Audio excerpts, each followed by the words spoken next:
Hi, everyone. All right. Okay, we're going to get started now. My name is Kaylee Doyle. I'm the managing editor of the Miami Student. Thank you all for coming out. This is our second city council debate. Thank you to our candidates here for sitting with us and wanting to talk local politics with everyone. So the format of the debate is going to be, we're going to have a total of 18 questions. We'll have 1 to 2 questions from the audience submitted through Twitter. You can tweet us at Miami Student using the hashtag #OxDebate for any questions that you might have. Each of the candidates is going to have 60 seconds to respond. Sam over there, our editor-in-chief, is going to hold her hand up when you guys, when time is called. If you have any questions, let us know. I think that's about it. Oh yeah, the format of the debate itself. So we're going to run through a series of prepared questions, and then we also have a few platform questions for you guys individually based on the platforms that you submitted for us about what you'd like to do specifically for Oxford. Does that all sound good?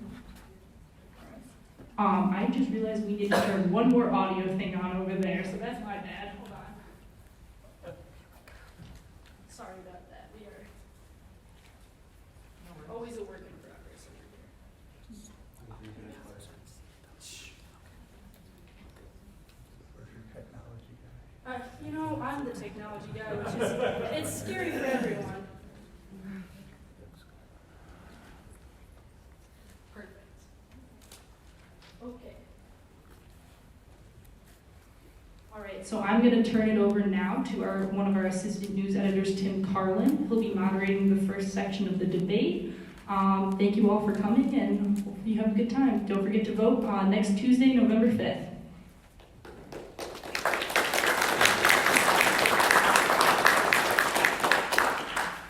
Hi everybody, so we're going to be starting off with some personal questions for the candidates.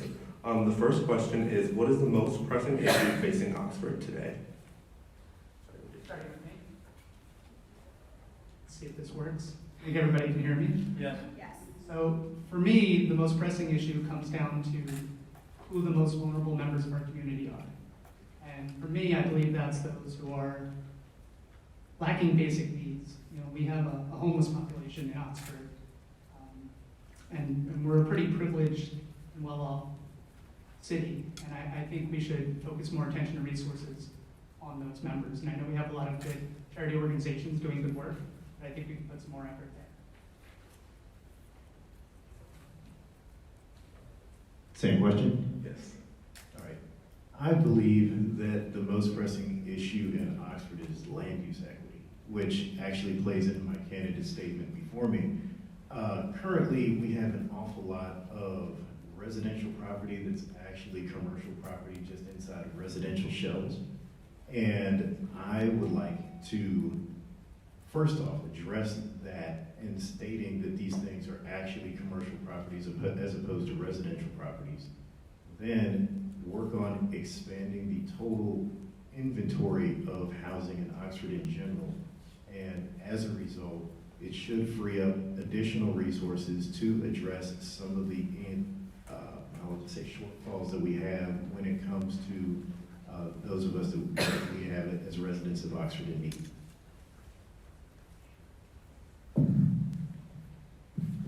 I believe that the largest issue facing Oxford right now is housing.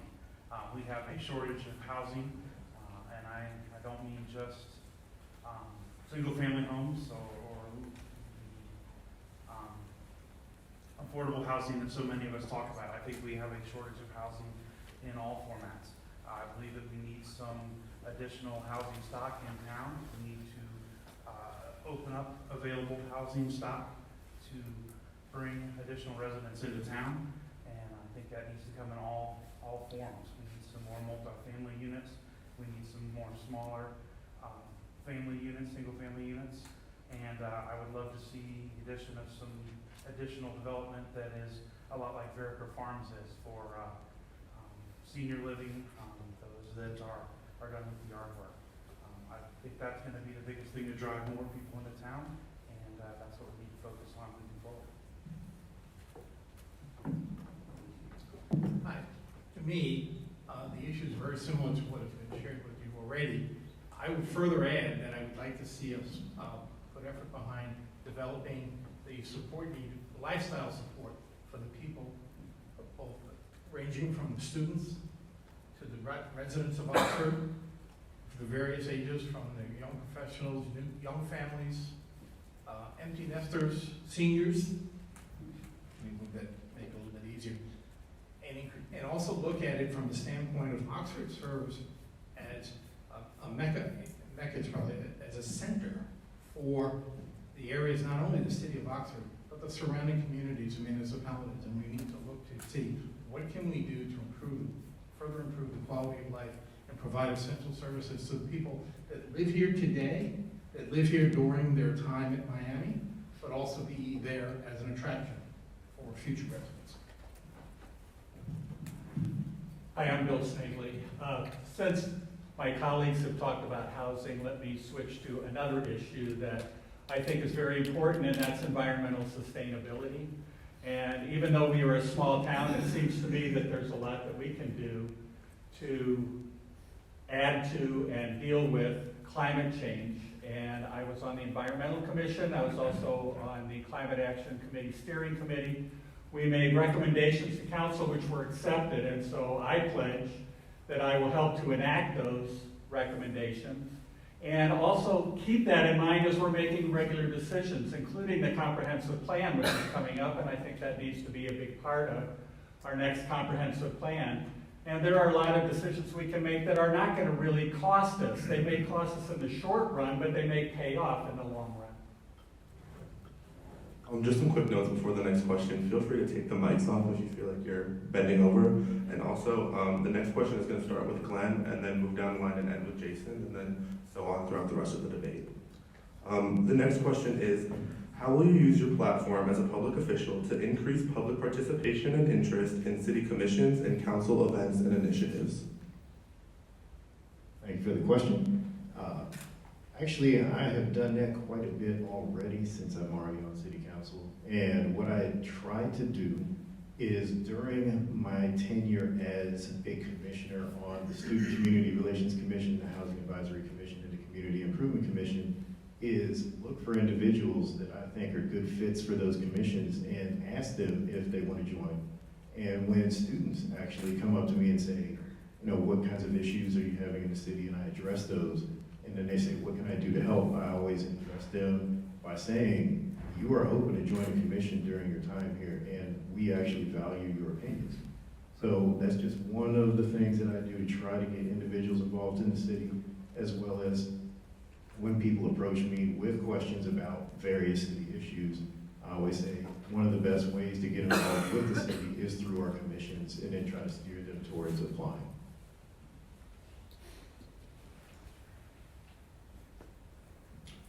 I suppose probably the best efforts can be made through the city staff. Oxford has recently hired an assistant city manager who is also in charge of communications. I think as a council we can help push certain ideas or thoughts and get Jessica to continue to put those out there. We can also do that ourselves through our own social media and other various forms of communication with the public. And as people ask us, much as Glenn said, we can push people towards maybe attending a committee meeting to see what things are about if they have questions over housing or planning and things like that, and getting them to see what a committee does and learn from that will help engage more people in our committees and our agenda as we move forward. I'm a person that believes strongly in giving back to the community. Since I've been here in Oxford, we moved here in Oxford in 2016, I became involved in the HAPC and currently serve as co-chair, as an example. I've also gotten involved with work with Habitat for Humanity, most recently in the housing that was built up off of Hester. As I've gone around over the last several weeks meeting with people, one of the things that have been asked of me is, gee, thanks for doing this. And I tried to get across to them, hey, why don't you try it? Why don't you get involved? As my fellow candidates have shared, the need to get people involved in the community, and not just through the city commissions and committees, but also looking at the other private and public support groups that are out there and getting involved that way. I would strongly encourage everyone, if you're nervous about doing it, just come out and try it. There's no harm in listening and experiencing it. You get a lot of reward. Having been here since 1977, I've had the opportunity to be a volunteer on a number of commissions. I think I might have been at one time or another on almost all of them. The thing that's important to know is that your participation really matters. And one of the main responsibilities that City Council has is to staff all those boards and commissions. And so I think having the platform of being on council, we can, as some of my colleagues have indicated, go out and really encourage people. But I think council needs to be very careful about who they put on each of those committees and talk with the people and see that they're really interested and it's something that they want to do and they have the interest of Oxford at heart. And I think that's kind of been the case in the past. I echo the comment that we should encourage people, and it's not that difficult to do, and the people that I've met on the boards and commissions are awesome. Yeah, as a member of City Council, hopefully we'll have a larger platform, and then we can use stuff like social media and the relationships we've already developed to increase participation that way. So it wouldn't necessarily be something new, just hopefully reaching more people than you would as an everyday citizen. Our next topic will be town-gown relations. And the first question is, what does a healthy relationship between Oxford and Miami look like? How can the city work with students to actively engage them in local politics and garner interest in city council? Well, obviously, I think that an ideal situation where there's a lot of cooperation between Miami and the city is one where both entities are receiving benefits from that relationship. And I think a lot of that does occur here in Oxford. We're in an isolated environment where we're out here on our own. You know, it's 6+ miles to the next largest city. So continuing to work with each other obviously is a big deal. Engaging students in local politics is going to be a little difficult unless those politics have something that impacts their life. A lot of the students come into town and are on campus or uptown and don't venture out into the community at all, and they don't see a lot of the other things that occur in town. And between Kroger's and campus is all they really know. Working with students to show them that there is more to Oxford and that their voices do count would be good. Have to do some more research about how to make that happen. I look at the relationship right now between Miami and the city of Oxford as being a good relationship. But I think there are areas for improvement that would then lead to further engagement by the students as well as other people within that make up the city of Oxford and the Oxford area overall. One of which I'd like to see is that there be a standing agenda item on every city council meeting where Miami sends a representative to the council meeting to address the city council about things going on in Miami and vice versa. A good opportunity to share. I would encourage what we said earlier about getting students involved in commissions and so forth. I just look at that as a great opportunity. Bill mentioned the comprehensive plan. We have that to undertake. It's going to take a lot of effort, but look at the experience that would be gained from that could be used postgraduate. Handling it that way. I just think there's a number of opportunities for a win-win situation overall by getting people involved and not just keeping it to a limited group. By all means, please come and join us. So there are a number of opportunities, and we have certainly enjoyed having the input, hard work, and key collaboration of IES students, for example, who have come forward to help us with some of the environmental issues that we've been facing.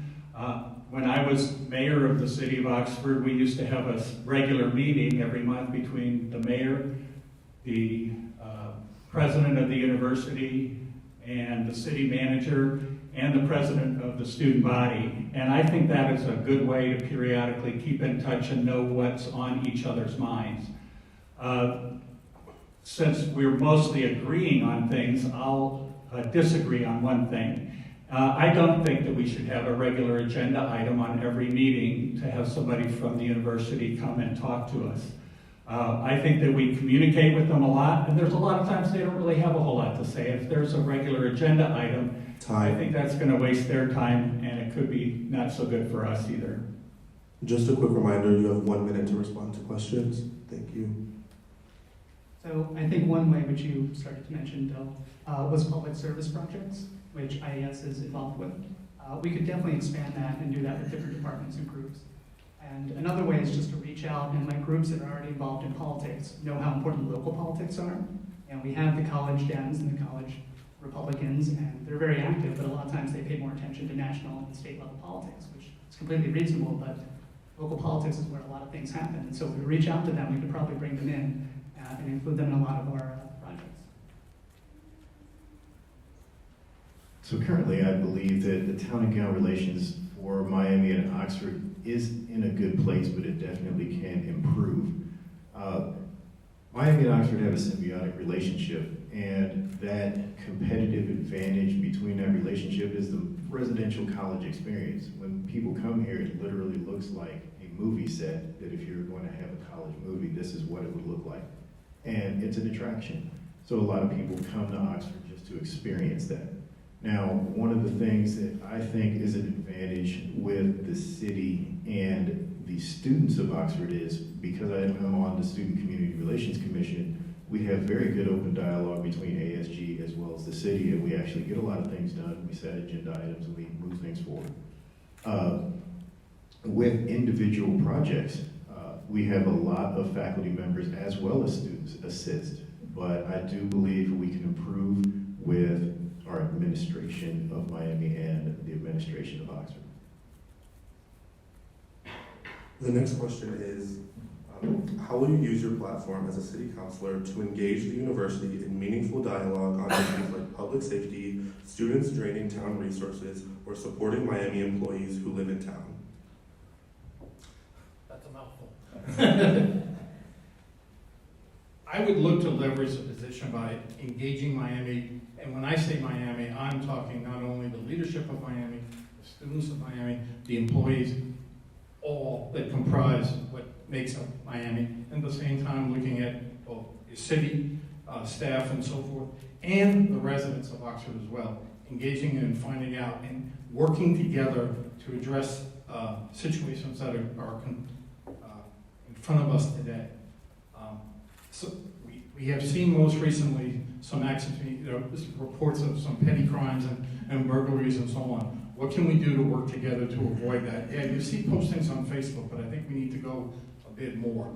There's been also some issues, very unfortunately, regarding some assaults that have happened on campus and so on. Let's see what we can do to work collectively on that, bringing together both the university police as well as the city police to join forces and tackle this issue. This is not something that Oxford should just wait and see what happens. We need to be proactive on that.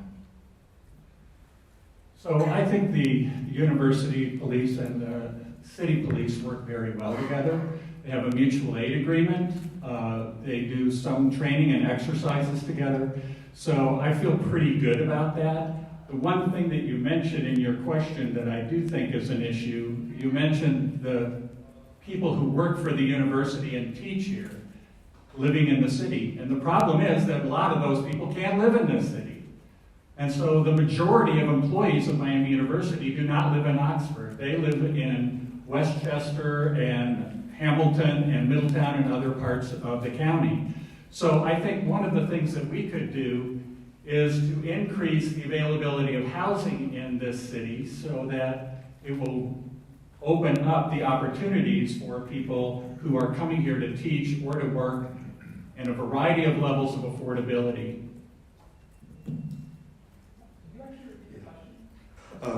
Yes. How will you use your platform as a city councilor to engage the university in meaningful dialogue on issues like public safety, students draining town resources, or supporting Miami employees who live in town? So is this more about communication with the university, or more about communication about relationships between the two in terms of safety and other issues? With the university. With the university, well, I mean, hopefully we already have some of those relationships, but we have to build on them. There's certainly a number of topics that are being addressed, but definitely still need some more attention. I'm not sure if there's a specific mechanism, it's just an effort put forth to reach out and talk with the necessary groups. And I do think we have good relationships between the two police forces we currently have. Thank you for this question. I actually love this question. For the past 4 years, I've actually been trying my hardest to improve that relationship. And one of the issues that I've seen currently is we don't have a strategic alignment between Miami and Oxford. Now, that being said, we have already taken steps to move forward to begin that alignment with a comprehensive plan starting to become revised. President Crawford is willing to have a work session with Oxford to engage in strategic alignment. And these things are already happening. I just want to make sure that if I get reelected, that we can continue to move that process forward and continue to align both of our strategic plans so that we definitely have some synergies there.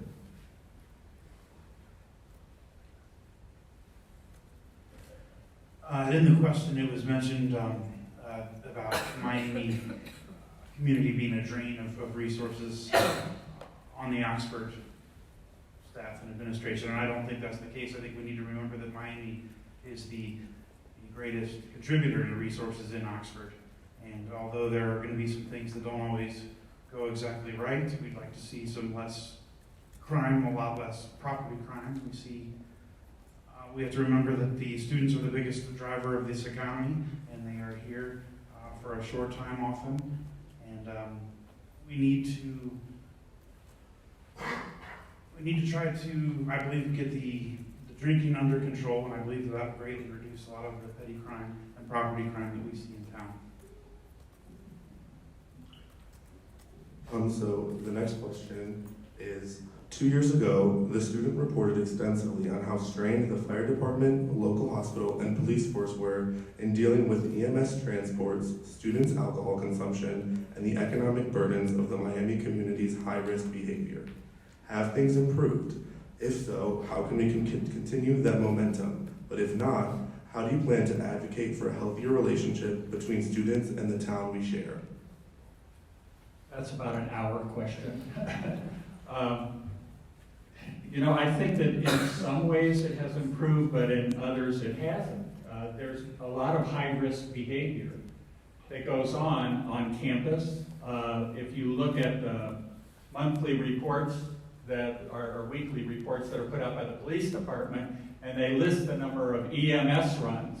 I was talking to the city manager yesterday, and it's a problem that there are so many EMS runs, and so when they get a call, they really end up having to send a truck, an ambulance, just in case. And so that is a use of resources, but I think we have to solve the problem at the source. I don't think that we need more ambulances. We need to solve the problem of alcohol abuse and drug abuse on campus.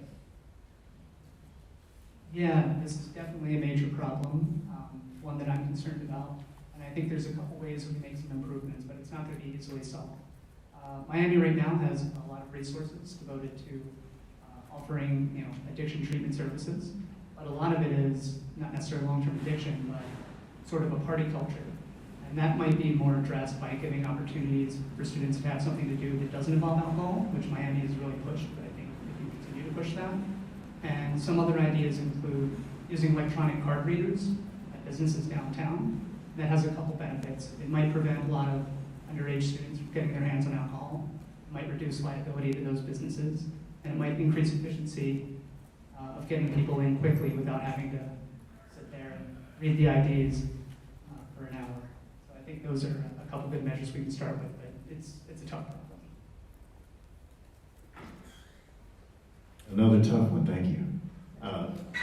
Once again, 4 years on council, I was on the alcohol responsibility panel, and we addressed, we'll just say, unsafe habits of Miami individuals, and that's one of the major focuses that I've always had.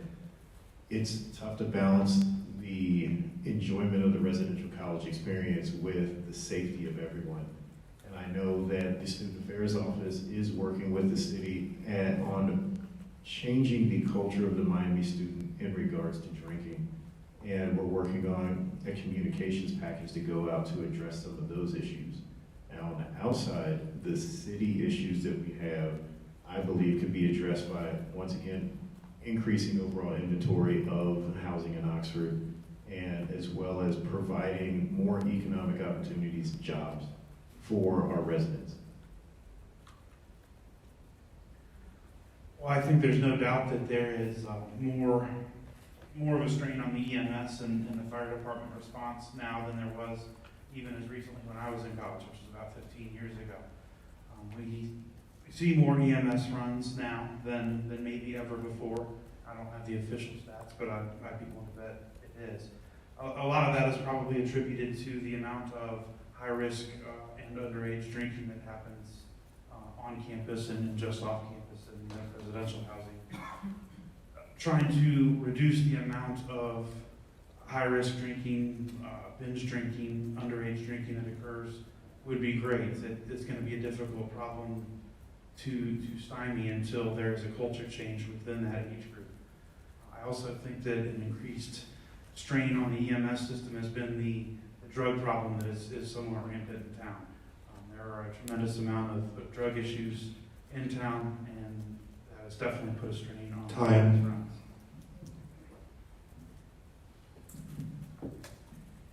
A couple of thoughts on this. Yes, there is the Miami student population does contribute to a large number of the calls, but it's not just Miami students. The calls are also coming from within the residents of Oxford as well.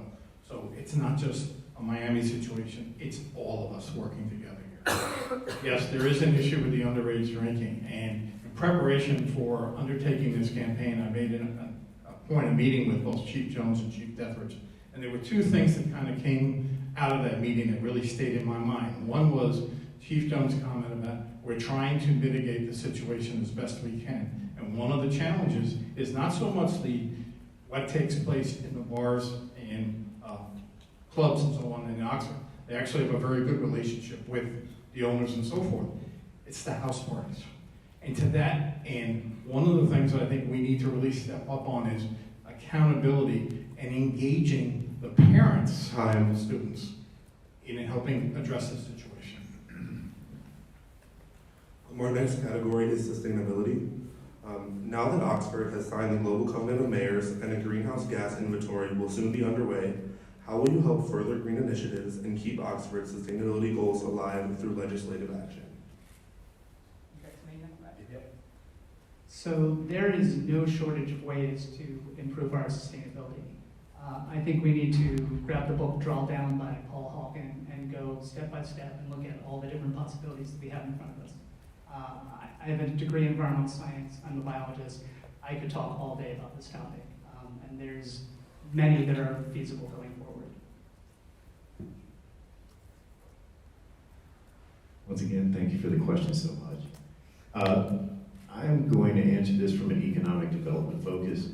One of the biggest low-hanging fruit that I've seen so far in Oxford, and like he said, there's a multitude of ways that we can improve sustainability in Oxford, and there's tons of people that are very invested in this and are working on their own initiatives.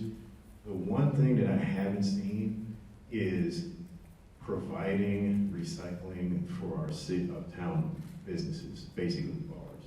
I think that that's one of the things that definitely needs to happen. There are a few that are taking those steps personally, but I think as a city, we should enable all of our uptown businesses to have that available, much like we did with the current renegotiation of our Rumpke contract, which is providing all of our residents with a recycling tub.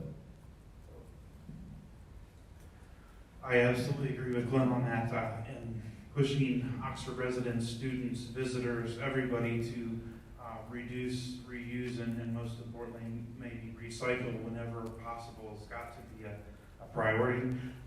I also would love to see the city pursue alternative energy production methods. I think we have some great opportunities in town to place solar arrays. The landfill on the south side of town, the parking garage uptown on top of city buildings are all great spots. We can install solar, produce our own electricity, and maybe put some back on the grid for somebody else. I think recycling drives a lot of it, but there are a few other things that we should push forward. One of which is, as respects the city fleet of vehicles, and the introduction and replacement of alternative fuel vehicles. I'd also like to be working, encouraging, and get things going with Butler County Regional Transit to see about the opportunities to take the buses that are servicing Miami and the surrounding area and have those be alternative fuel, or here I say electric vehicles, to help with the sustainability. I'd also like to see us charge forward with making available charging stations. I know there's a few in town, but I tell you, it's like a big dark secret in terms of where you can find a charging station in Oxford. How are we going to attract people that have electric vehicles, which car manufacturers are putting a lot of emphasis on, if they can't have a place here to come and charge vehicles, okay? And the last thing I'd like to see us do is, again, work with Butler County to expand the availability of rapid transit in the area, reducing the amount of private car usage. To go back to the original question, I think that the first step is to implement the mayor's covenant, and that means we need to set up a process of gathering data and finding out exactly what our usage and where our problem areas are. We have a plan to work with Miami University to collect and manage that data, and I think that's a good start. There are a lot of things that my colleagues have mentioned up here that are all very important. We can always be making decisions with environmental sustainability in our minds. So cars are one of them. Certainly solar arrays are another. We've got the landfill. That's certainly an opportunity.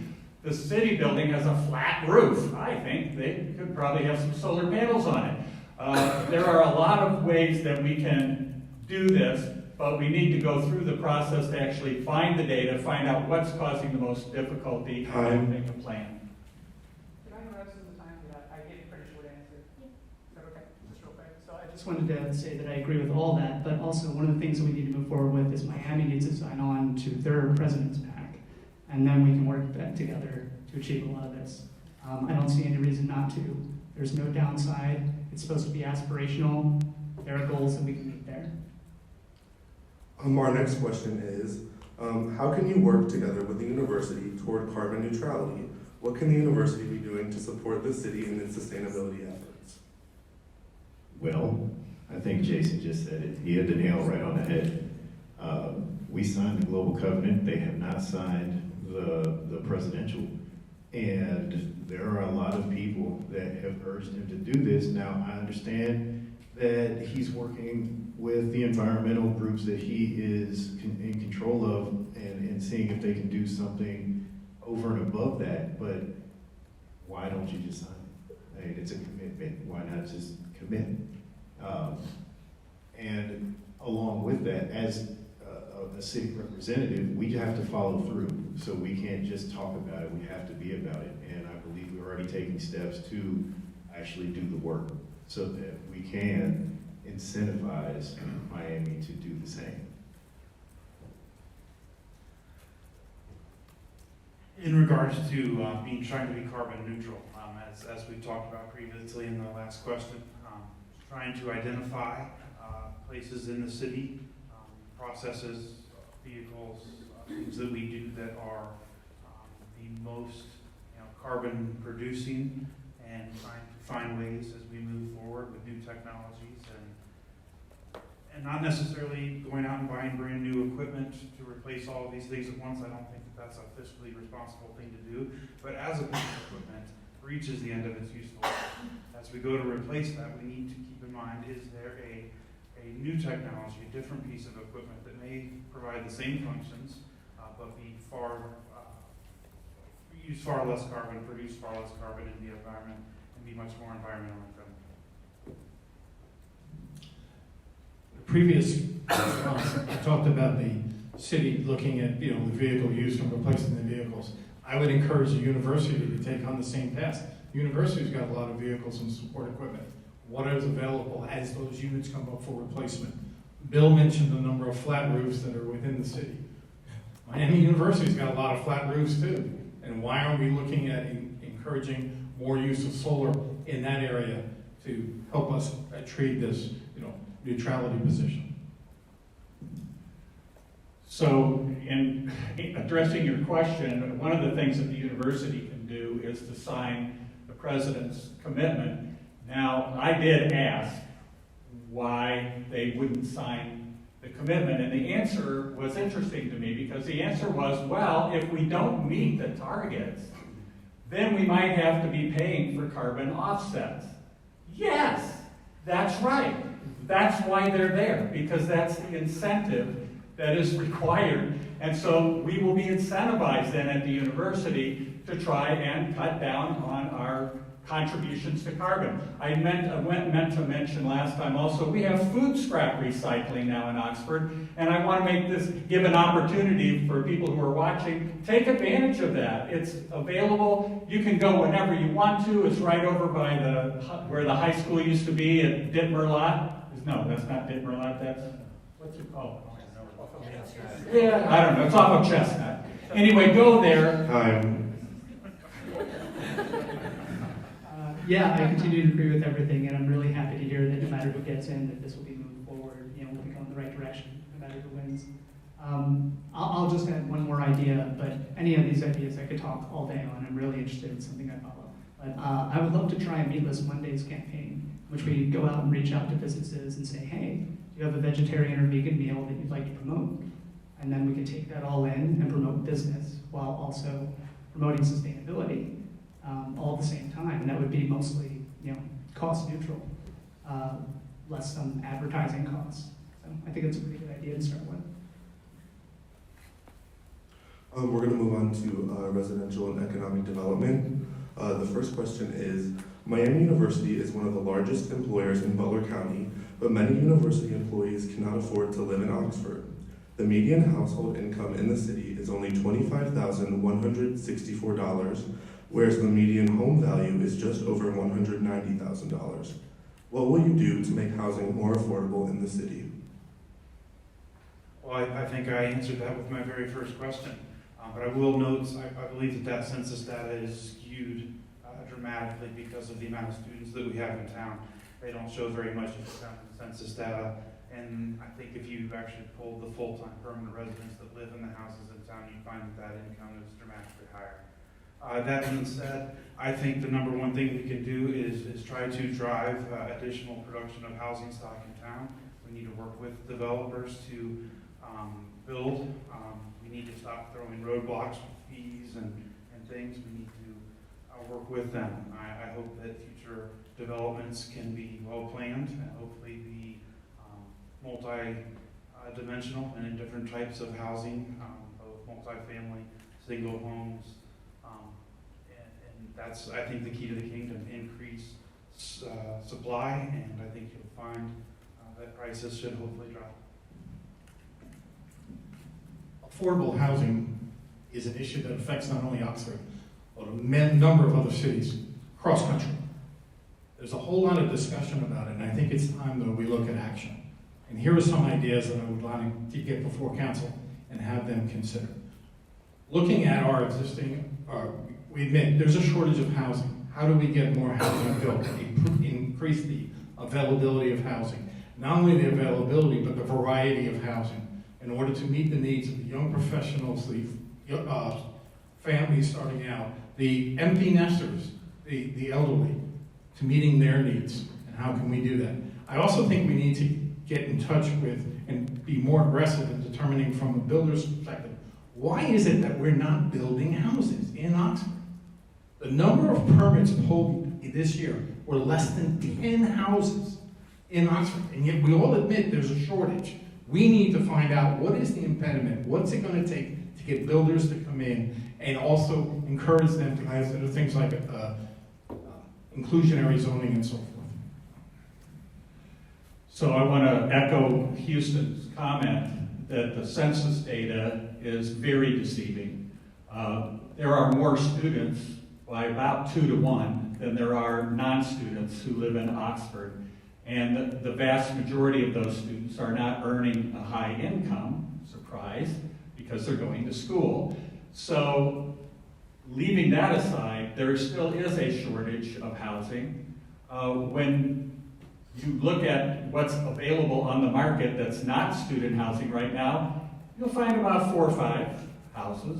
So this is basic economics. If there is a shortage of housing, then each of those houses will be sold for more than it would have otherwise. So our economic development director came to council, made a very persuasive argument that it is at all levels of housing that we need to improve availability, and I'm out of time. I agree with that. You have to increase supply. However, it can be a little trickier than that. If what you provide ends up being low density and only serving high income, then you don't really address the problem. And so I think what we need to be is really proactive. We have to use the land we have and proactively figure out the housing that works for us and try to improve it. I think we need to work with landowners to bring in those that can meet our needs, and we can offer our services in finding those developers. And also we can change our ordinances and look into implementing more planned unit developments that really set the stage for getting what we need and not just being reactive to the developers that want to build here. Love this question, but I need to address the statement and then I'll begin to answer the question. So the census data is skewed because of the students. That artificially depresses the income. Also, the housing values are artificially inflated because of the difference between residential property valuation and commercial property valuation, along with the overall lack of inventory creating a seller's market in Oxford increases that. Now, how do we fix it? What we need to do is make sure that the commercial property that is residential based is performing. A lot of it is sitting empty right now, and a lot of people don't know that. Also, a lot of that quote-unquote empty property is actually waiting for someone to use it as an Airbnb, which is another issue that needs to be addressed. Finally, we need to enact legislation that incentivizes developers to work with the city to increase diverse housing options. So our next question is, Oxford's current housing landscape is dominated by apartment complexes, subdivisions, and 4-bedroom, 2-bathroom style homes for Miami students. How will you use the housing diversity requirements laid out in the city's code and other available tools to encourage a variety of housing options in the city? I would begin by working with the developers to explore different options. Recently, there was a development approved off of Kerr Road, where we're going to have a more denser setup, smaller footprint houses, and so forth. But the attractiveness of that, it fits a greater need within Oxford. Not everyone is looking for necessarily a single-family home or an apartment structure and so forth. There's a variety of housing needs to be in there. This was just an example of what could be a success story. We should look to mimic that. We should be looking at the opportunities that are available within the vacant land, surrounding Oxford, and determine, is there other application where this can be done, and therefore increase the available housing at an affordable price, and bring the people into Oxford, which then serves as an economic incentive. So what's affordable depends on who you are. If you are someone who is barely making it, then a $200,000 house is not very affordable. So how can we address it? I think one of the ways that we can address it is through planned unit developments that encourage a variety of housing stock. And that could include apartment buildings which are rented to people at a low rate. and are covered by our neighborhood overlays so that it doesn't turn into student housing. No offense, students, but not all housing should be student housing. And this will enable some of those people to have a place to live. Then have smaller homes and work your way into the larger homes. So you can have a variety within the same property and still enable people to have housing options. So what's affordable matters who you are. I have nothing to add. That would have been my exact answer. That was pretty good. Planned unit developments, mixed income housing, trying to address all our issues all at once from design, not retroactively trying to correct it, but proactively looking forward to what we need to do. Can you repeat that question one more time? Yes. I'm just really excited for this one. Oxford's current housing landscape is dominated by apartment complexes, subdivisions, and 4-bedroom, 2-bathroom style homes for Miami students. How will you use the housing diversity requirements laid out in the city's code and other available tools to encourage a variety of housing options in the city? Okay, so I actually am on the Housing Advisory Commission. I'm the vice chair. And I can tell you one of the things that we're actively doing right now, and that's working with the Community Development Department to empower them to negotiate with developers when they present planned urban developments in order to advocate for various city initiatives like diverse housing and what a lot of people call affordable housing, but I like to call it low-income housing. But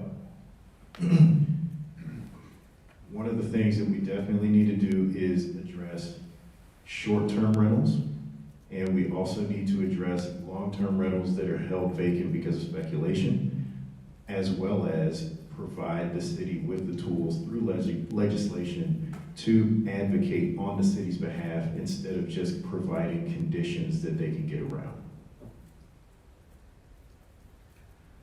I like a lot of the comments that were made by my fellow candidates here, and I think we're very much on the same path. I think we all view master plan developments as being the best way to prod developers into building the types of units and multiple different types of units and here in Oxford. I also think we're going to get a chance to put our money where our mouth is here in the coming months and the coming years. The city owns 47 acres of land on the southwest side of town. I believe I've heard that the city is beginning to look at a master plan for that piece of property, and I think this gives us a chance to build what we're all just talking about, both those of us who are elected here and our colleagues that are still on council out of the audience. Are we going to do what we want to do, what we say we're going to do? And this is our chance to do it. The city owns the land. There's not much holding us back from doing what we say we're going to do. I'm going to turn it over to Kaylee Doyle, who will ask the platform-based questions as well as questions from Associated Student Government and College Democrats. All right, so our next 5 questions will be specific to each candidate. So we will start back up with Houston, right? I'm next. Bill, you're next, okay. Your priority is to lobby for full-year BCRTA services while also creating additional up-down parking seem to be in conflict with one another. Will you prioritize sustainable transportation methods in Oxford or continue the culture of car reliance? Could you repeat that question? I did not understand it. Yeah, so one of your, It's kind of echoing. I think it's echoing a little bit, sorry about that. The priorities to lobby for full-year BCRTA services. Yeah. This is coming from your platform specifically, Yes. while also creating additional up-down parking seem to be in conflict with one another just because we're advocating for public transportation while also advocating for additional parking. So are you going to be prioritizing sustainable transportation methods in Oxford over continuing the culture of car reliance? Sustainable transportation is first. And I have to say that I don't think the parking situation in Oxford is awful. I regularly shop uptown and go uptown, and I can't say that I've ever had a difficult time. Maybe it's because I've lived in an urban environment where If you're within 2 blocks, you're close. So I don't think that is a pressing problem, really, but I do think that as new developments come along, we can look at how can they provide parking. For example, underground parking or part of their structure B parking, and that would help us overall. But I do think the BCRTA is a very important aspect. One of the things that was brought up to me by a number of residents is, hey, I've got little kids and they want to use the swimming pool, but they used to be able to bicycle there. Now how are they supposed to get there? And I think that we need to lobby and work with the BCRTA, especially during the summer months, to take a route that will go out to the community park and to the aquatic center, maybe across to the senior centers, senior area of the Knolls. That's time. Okay. Okay. I think we should expand. Jason, your platform posits that you want to help the most vulnerable citizens first. What concrete steps will you take to alleviate poverty and precarity among Oxford citizens? Well, a lot of work is already being done, but I want to add more attention and resources to it. There's a lot of philanthropic groups that are working locally. There's also some ones nationally that I'd like to reach out to. The Housing First initiative is one that I'm a big fan of. And actually, first and foremost, I think we need to get better data on the homeless, which is a really complex issue in terms of what causes homelessness. And also even how you define it, because a lot of that is temporary, seasonal, some of that is long-term, and some of them are Oxford citizens, but they end up leaving the district, leaving the city limits because of their homelessness. Some of that is domestic violence related. There's a lot of different things around that need to be addressed, and so I think the first thing we need to do as a scientist is get empirical data on it and good data, and then we can not only look at how we are going to approach it, but to monitor it to see if our potential solutions are actually making any progress. Glenn, your platform, as you describe it, includes an emphasis on realist and centrist sustainable decision-making. What does that mean to you when you come to the table with new ideas? Long story short, every time that I make a decision, I have to ask the question to myself, does this move the city of Oxford forward, or who proposed the initiative? So it's basically, is this the greater good, or is this something that makes a small group of people who are vocal feel better?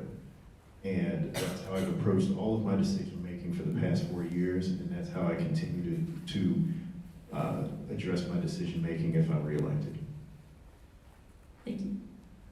Houston, how specifically will you successfully encourage a diverse group of working-age citizens, apart from university professors, to live in Oxford? I'm going to go right back to it. We need to promote additional housing stock in Oxford.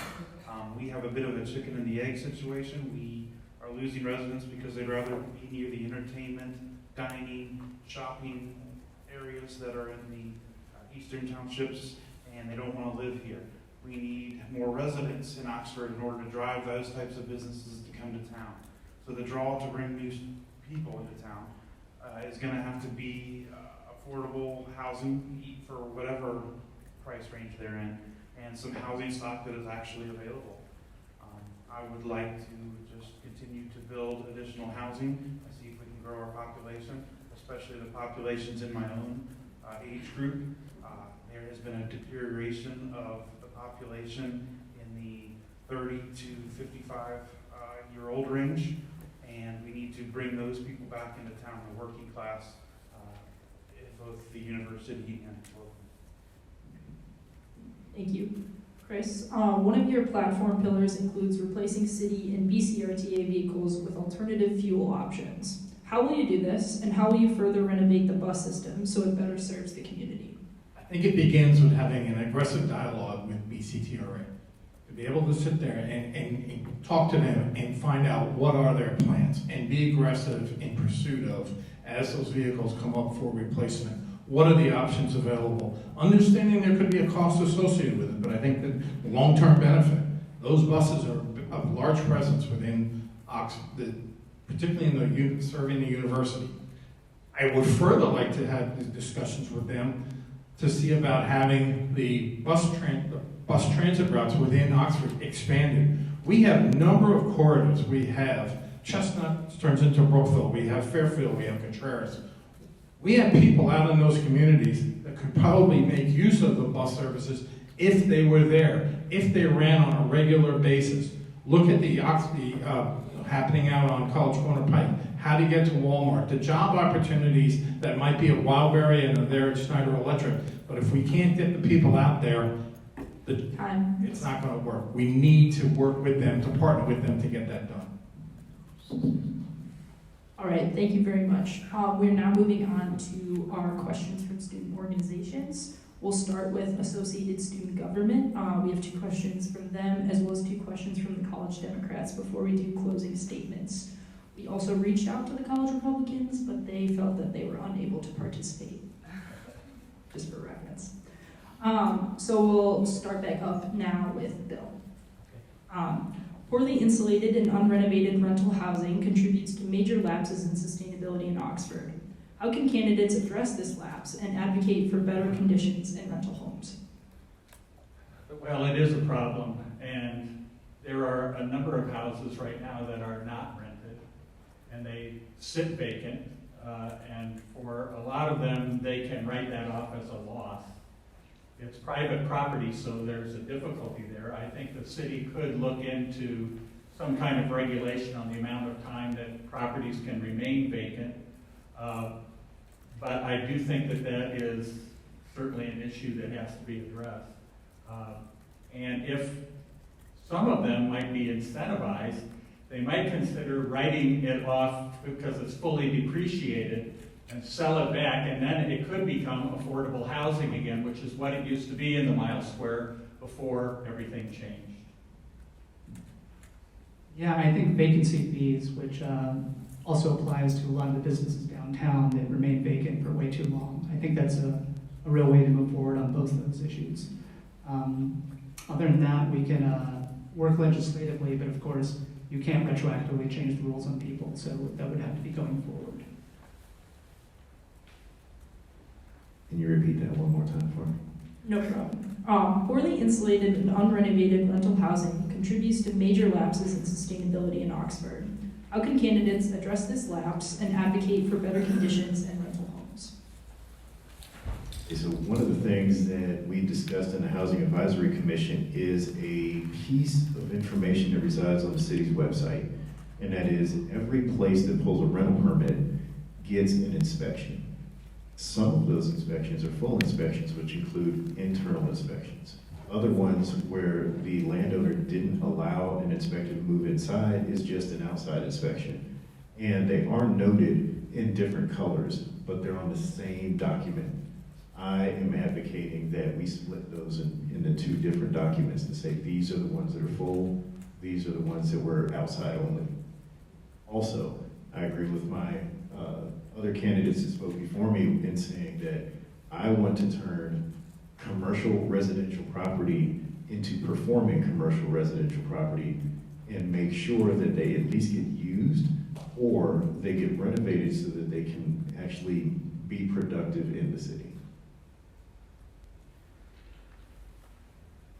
It's going to be difficult to force landlords to renovate and insulate and modernize their properties if they continue to be rented. This is something that the market probably has to force at some point. Students hopefully shouldn't rent residences that don't meet their needs or cost a fortune to heat or otherwise not satisfactory. If there's anything we can do to try to produce information that will allow students to make better informed decisions, along with what Glenn was saying about inspections, so that they can choose maybe residences that are better suited for them, something more modern, and hopefully the market then would force those residences to be modernized and insulated and otherwise. I would be, just kind of caught my ears, listening as Glenn was making his statement. I'm at a loss as to why the landlord would be allowed to opt out of an inside inspection. If you're going for a rental permit, inside out should be available for inspection. The other thing we need to look at is from a poorly insulated structure and so forth. We've had a lot of conversations tonight about the sustainability. there's a perfect example of, here's an inefficient building, and what's it doing from a sustainability? If it's going to be an energy hog, when we are making efforts to reverse that trend, we need to kind of step it up with those property owners and get them to take account for their properties and get their properties up to code, making them efficient, not only for the betterment of the structure, but I also think for the betterment of the neighborhood that the house resides in. Nothing's worse than an eyesore That's in the time. neighborhood. All right, we're on to our next question from ASG. Can I throw a little tidbit in there? To answer your question, Chris, there was a ruling in Portsmouth, Ohio that basically stated that even if it's a commercial property, a landowner still has property ownership rights and doesn't have to allow an official in there. And that's been leveraged in this town by a few not developers, but landlords. It is, but one ruling, should we just then? Oh, all right, that kind of ties into our next question, so don't worry. How can the city better protect students and full-time residents from predatory landowners and rental companies and better inform them of their rights as tenants? That's going to Jason? Yeah, no, sorry. How can the city better protect students and full-time residents from predatory landowners and rental companies while better informing them of their rights as tenants? We can change rules. We can write legislation to address those specific issues. And the whole issue, of course, is you can't implement things retroactively. It's unfair to people, but you can make rules going forward. And as properties change ownership, as time goes by, you can change these things proactively by addressing them directly in legislation.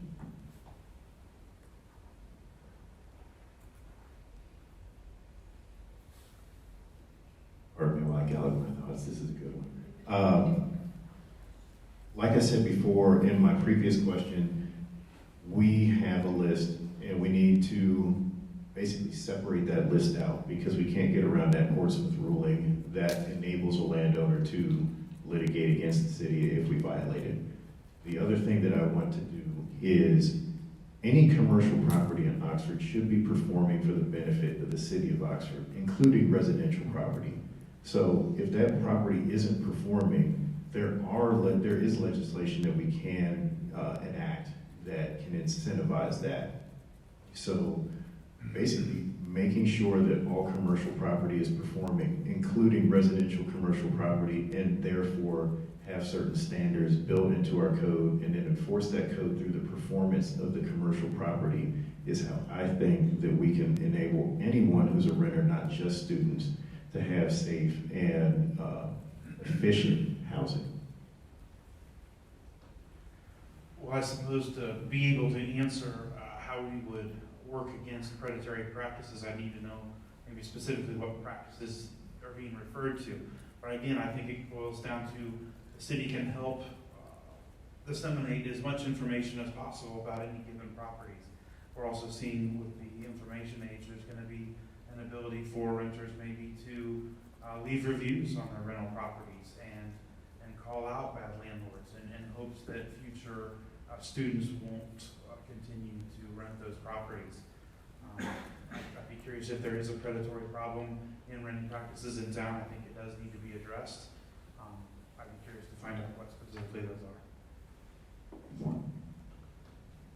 As I've made my way around Oxford, one of the things that I've noticed, and it's been commented numerous times in other answers to other questions, is there are a number of structures that are remain vacant. It's as if the supply of housing is now outpacing the demand for student housing.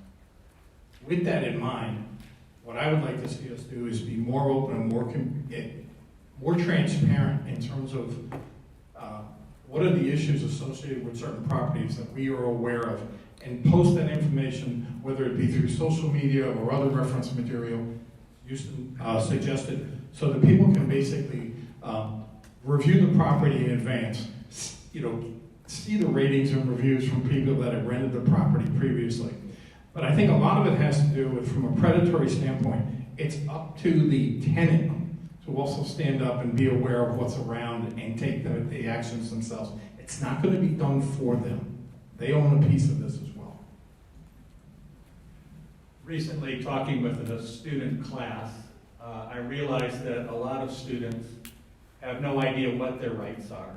They don't know what it is that they are allowed to do or say or have.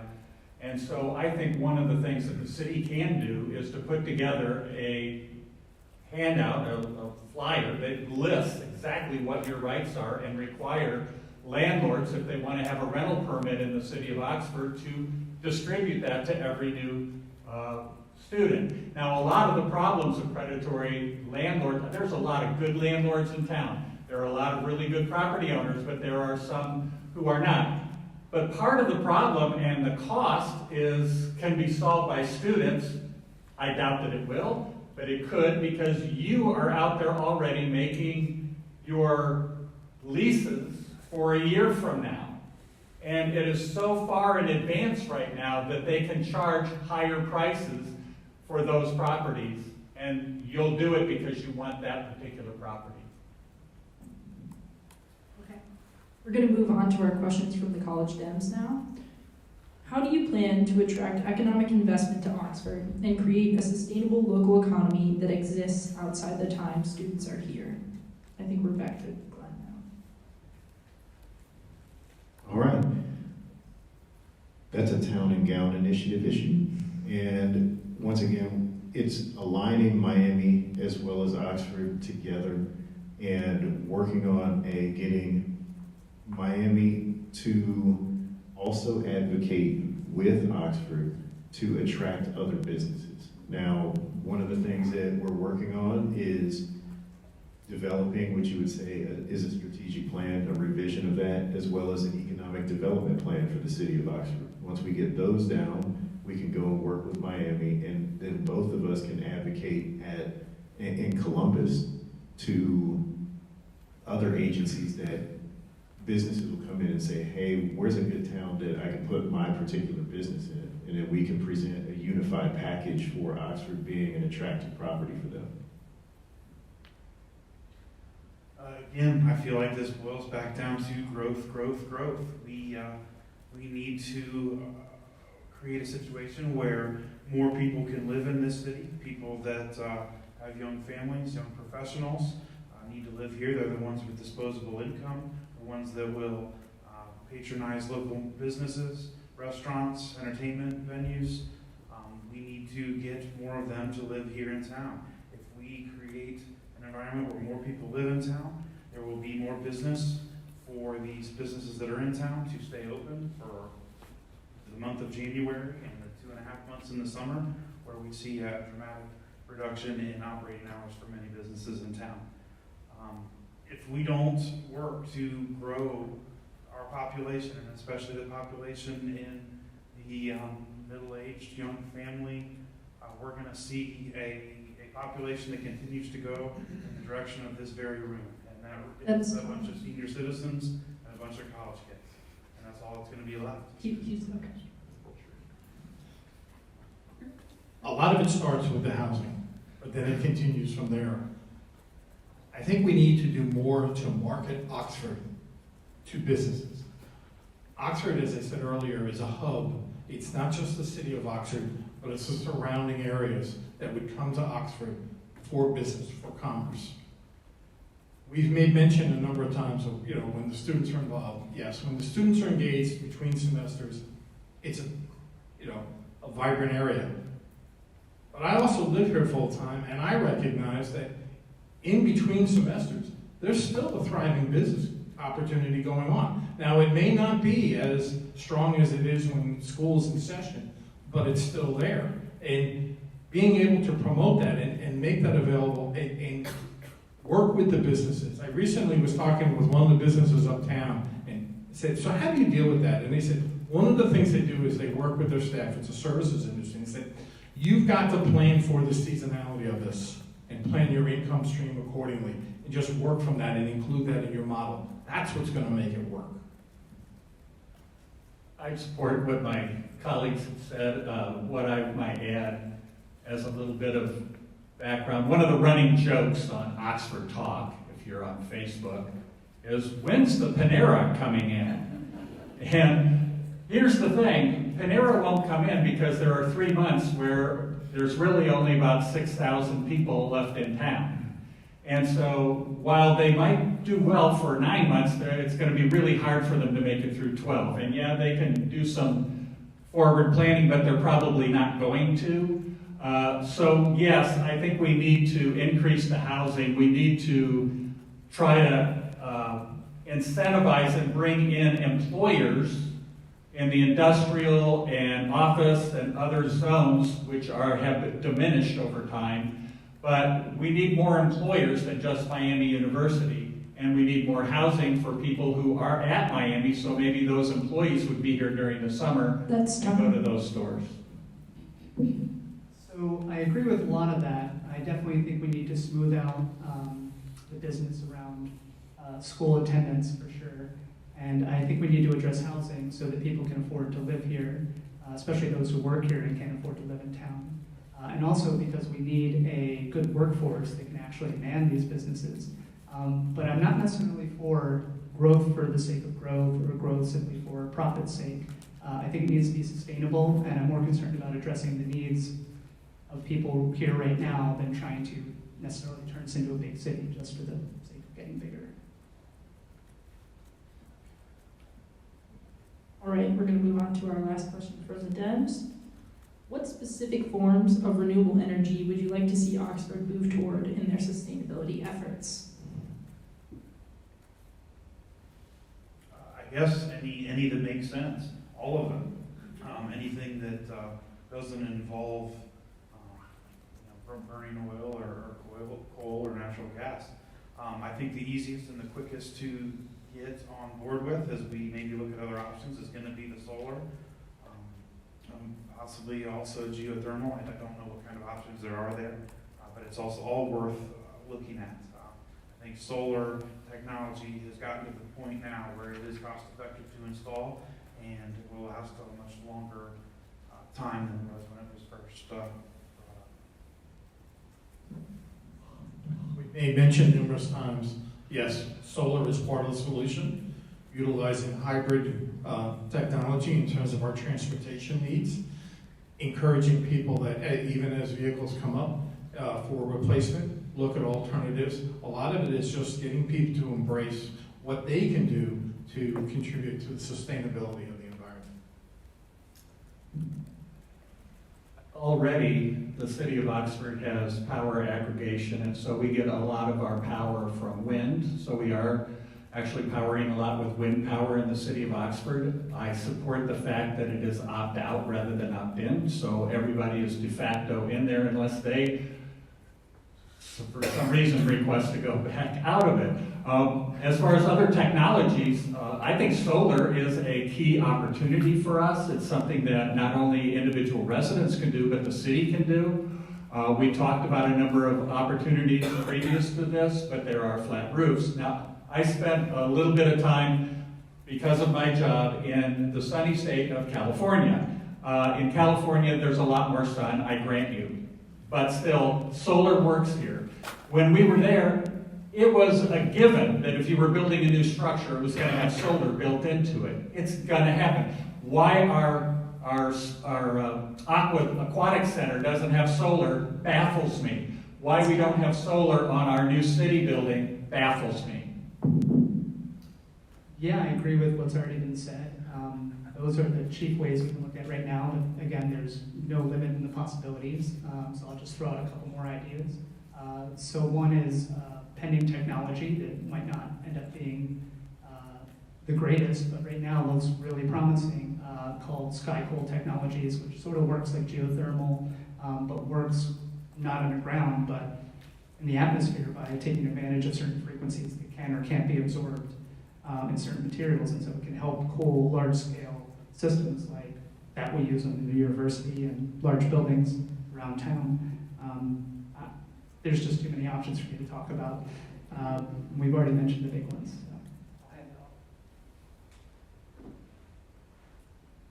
Well, my associates already went over pretty much all of them, but I would definitely agree with solar. We could definitely increase our solar usage, or at least the integration of it, as well as geothermal. But there's one more that I would love to see Oxford start to employ, and that is biofuels.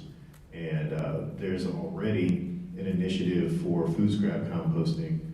Fun fact, we actually do quite a bit of composting in Oxford already, but with the advent of this food scrap composting expansion, some of that resultant product can be turned into biofuel that can fuel some of our vehicles to reduce that carbon footprint and increase our sustainability.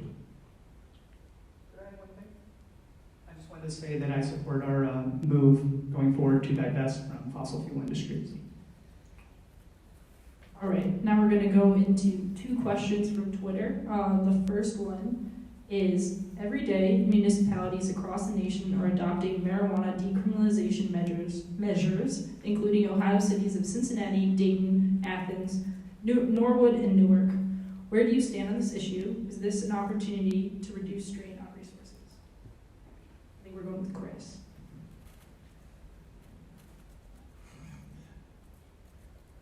It comes down to assessing.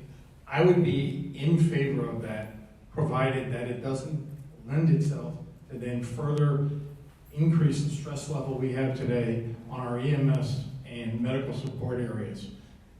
Making sure that we have it in a controlled environment, and understanding that, yes, this is the direction we're going with. You know, if other areas are going with, would it be seen as a negative if Oxford doesn't go along with this? But I don't necessarily want it to be, you know, kind of a lemmings thing where we all jump off the edge, or we jump off the bridge because everybody else has jumped off the bridge. I think we need to look at it further, assess the impact it would have on Oxford. And if that assessment comes out to be, you know, a positive, then I think we should proceed. But if it's not, then we should, you know, proceed in that manner. As I confessed earlier, I spent some time in California. They have legalized marijuana, and they also legalized medical marijuana before that.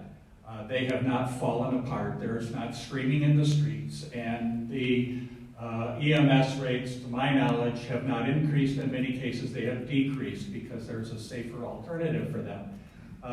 So I don't fear the legalization of marijuana. I think that we should have taken advantage of the opportunity to have a medical marijuana dispensary close by. I believe there's one in 7 Mile now. So I think this is a positive. There's a lot of scientific research to suggest that that is going to be helpful for a lot of people with a variety of medical conditions, and I think we should make it available. I think recreational marijuana is not going to be more problematic than alcohol is, and it's something that we should investigate. I completely agree. Legalization can get tricky around the specific nuances of the rules and who has control and power and taxation. But at least in terms of decriminalization, absolutely. I think it causes nothing but problems, and there's a lot of empirical evidence that suggests nothing good comes from it being illegal. So there's a couple of problems in Oxford. One of them is we have prescription drug issues and the abuse of those prescription drugs. We also have a large senior population that is quite reliant on another set of very expensive prescription drugs. We have a youth population that overindulges in alcohol and causes quite a few EMS issues. And you have an alternative that was vilified by using a racist platform and has demonstrated medical need or demonstrated medical benefit, yet still stays on Schedule 1. And you're asking me if we need to decriminalize cannabis? I mean, absolutely. The stuff is been proven to be beneficial for a great many people, and it's almost asinine as to why we don't have that. Now, that being said, I definitely think that we should make sure that it is done in a very judicious fashion. And All right, that's done. I'm pretty much on board with everybody else. I think in the grand scheme of things, marijuana is a very low priority. I think it's very, there are a lot of things going on in Oxford that cause a lot of more issues legally, property damage, assaults, theft. Tons of that stuff is related to the high use of alcohol. by our young people, and also a tremendous amount is also occurring due to the widespread prescription and opiate abuse by another portion of our population.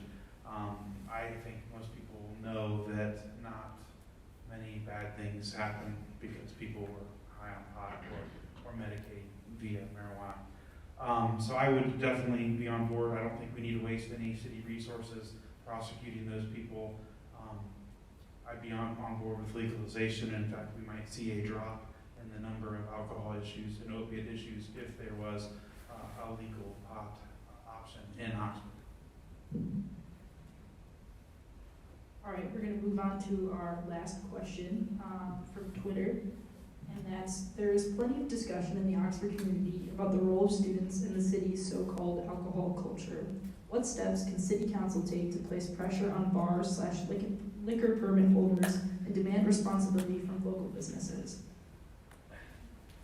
Well, we have laws in place, and I think that there is a variety of compliance with those laws. And I think most students know that there are some places that you can go where you can get served because they don't check quite as carefully as maybe Steinkeller or someplace like that does. So I think that all we have to do in that respect is to maintain enforcement and not look the other way. It's not that hard to enforce if the owners of those establishments really want to do so. I think I offered up an option earlier about this, electronic card readers that take the guesswork out of whether IDs are fake or not is one way to address underage drinking, which happens a lot on campus. Other than that, it's a matter of enforcement, which I think we're trying, but certainly advances could be made. But electronic card readers is certainly a good place to start, I think. Could you repeat that question for me? Sure. Hold on one sec.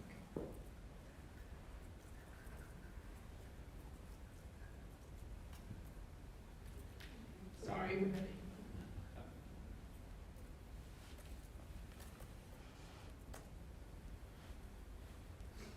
Like I said, I'm not good at technology.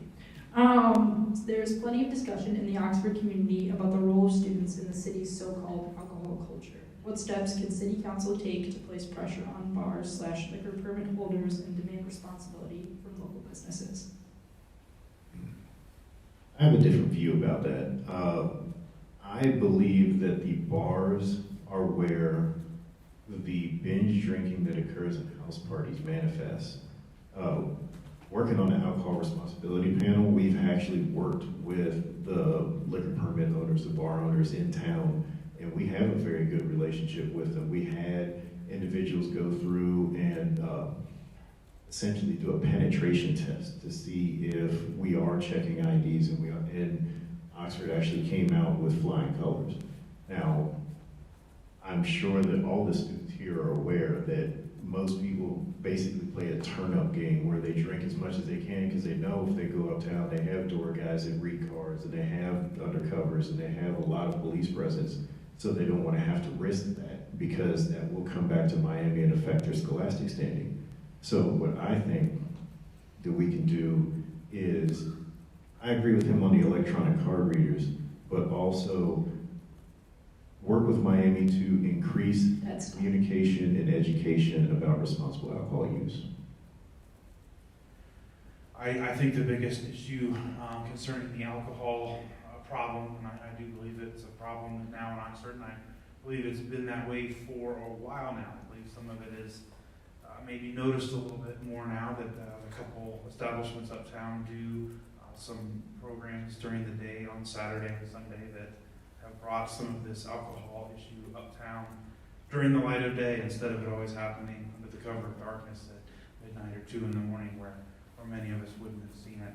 I believe the biggest issue is in the culture at Miami, and it's not just at Miami. I believe it's in many universities all over, but the culture of 18 to 23-year-olds that now feel as though they need to be as drunk as possible, as fast as possible, and in a very dangerous way. They're not just going to a keg party and having a handful of beers. They are drinking liquor as fast as they can.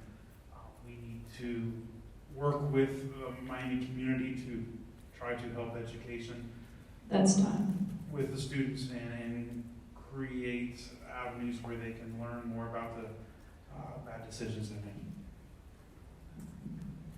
I've been in a number of city council meetings where the issues have come up about what can city council do.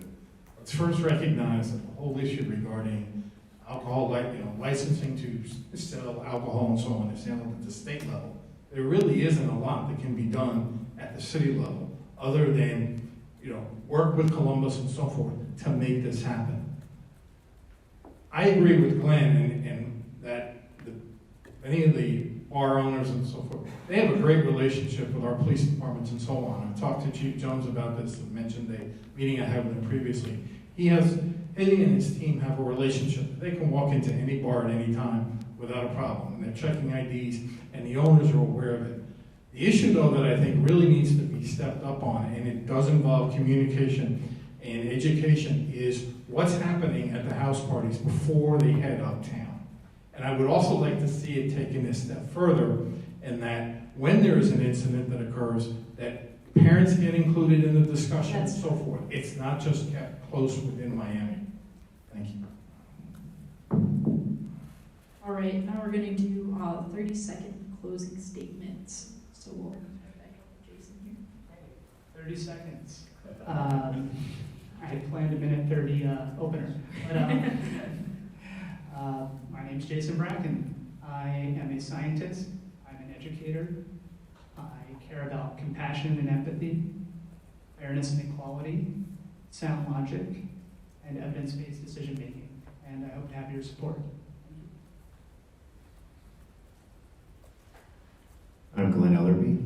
I've already spent 4 years on council. I'm a 20-year resident of Oxford. I'm a 17-year member of Miami staff, and I'm a graduate of the Farmer School of Business. I am a realist, I'm a centrist, and I look at every decision that I make on council with a municipal focus. I want to make sure that everybody in Oxford is included, and it is the benefit of the Oxford overall. And I really appreciate your vote. My name is Houston Kiger. I am a townie, and I'm very, very proud of that. I've lived my whole life here, or just outside of the city limits. Operate a business here in town. I know a lot about what goes on in town. I grew up here, went to Talawanda, graduated from Miami 15 plus years now. Operating a business. I want to bring that business thought process into decision making moving forward. I am Oxford. I'm the future of Oxford. I'm going to be here, and I would love to have your vote. I'm Chris Scolan, and I moved to Oxford in 2016. Before that, my wife and I lived in Shrewsbury, Pennsylvania, where I had the fortunate experience of serving on the borough council there for over 20 years. And in that time, gained a lot of experience that I hope that if successful in my campaign, I can leverage that along with my private sector experience within the insurance industry. I love being in Oxford. It's a great place to live, and I want to do everything we can to further the quality of life in Oxford and look at things from that perspective. I'm Bill Snavely. Previously, I came here with my wife in 1977. It was my first job out of graduate school. So I feel like I'm a townie too, even though I wasn't born here. This is our home. I served for 3 different terms on city council in the past. I served 3 terms as the city's mayor. I have served, and currently I'm chair of the planning commission, and I've been on others. I believe in doing my homework, getting the work done, and now my time is up. All right, I want to thank everyone for coming for our second debate. Please don't forget to vote next Tuesday, November 5th, and please join me in giving a round of applause to our candidates.